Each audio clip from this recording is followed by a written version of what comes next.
આપા ગીગાનો જન્મ દુનિયાથી દુભાયેલી ગધેઈ મહિલાની કુખે થયો હતો. એના પિતાનું નામ અલીભાઈ અને માતાનું નામ સુરઈ હતું, જે પાછળથી આપા દાનાએ એનું નામ લાખુ રાખ્યું હતું. એથી તે નામથી ઓળખાતી હતી.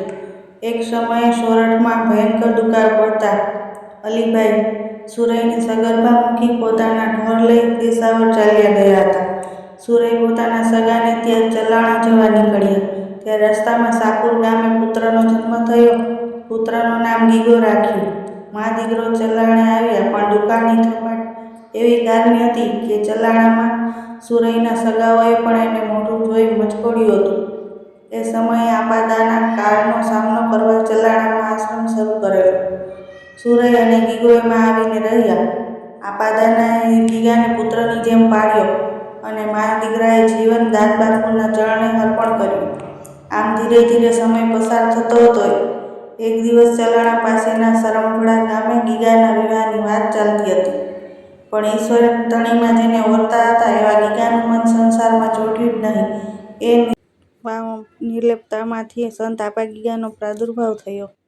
આમ આપા ગીગા તો ચલાણાની જગ્યામાં ગાયોની સેવા કરતા અને છાણના શુંડલા ઉપાડતા ઉપાડતા મોઢે ઈશ્વરનું અને ગુરુ આપા દાનાનું નામ જ રટ્યા કરતા. આમ ધીરે ધીરે લાંબો સમય પસાર થઈ ગયો. એક દિવસ પાળિયાદની જગ્યાના આપા વિસામણ ચલાણાના મહેમાન બન્યા છે. આપા વિસામણ તો રોજ ગાયોની સેવા કરતા અને છાણના શુંડલા ઉપાડતા ગીગાને જોયે રાખતા હતા. એક દિવસ આપા વિસામણે આપા દાનાને કહ્યું કે આપે હવે આ ગીગાને શુંડલો ઉતરાવી નાખો અને તમારો પંજો મૂકો. આમ તે દિવસે બંને સંતો ગીગાને પાસે બોલાવે છે અને આપા દાનાએ ગીગા ઉપરથી છાણનો શુંડલો ઉતાર્યો ત્યારે ગીગો એના ચરણોમાં નમી પડ્યો અને એના ગુરુનો પંજો એના ઉપર પડ્યો. ત્યારબાદ થોડા સમય પછી ગીગાને આપા દાનાએ બોલાવીને નોખી જગ્યા બાંધવા કહ્યું.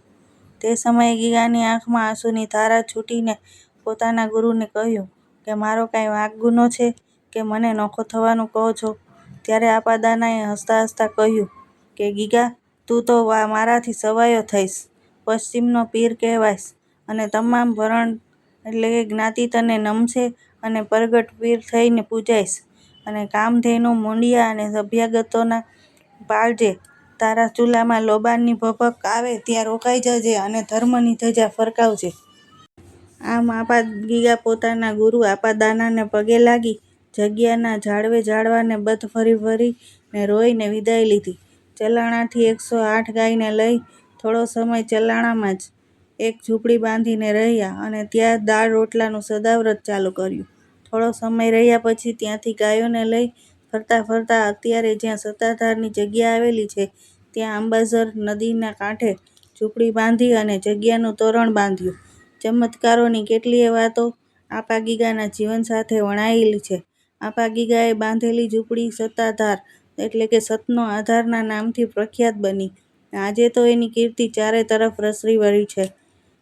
આપા ગીગાએ શરૂ કરેલ સદાવ્રત અને અભ્યાગતોના આદર સત્કારની પરંપરા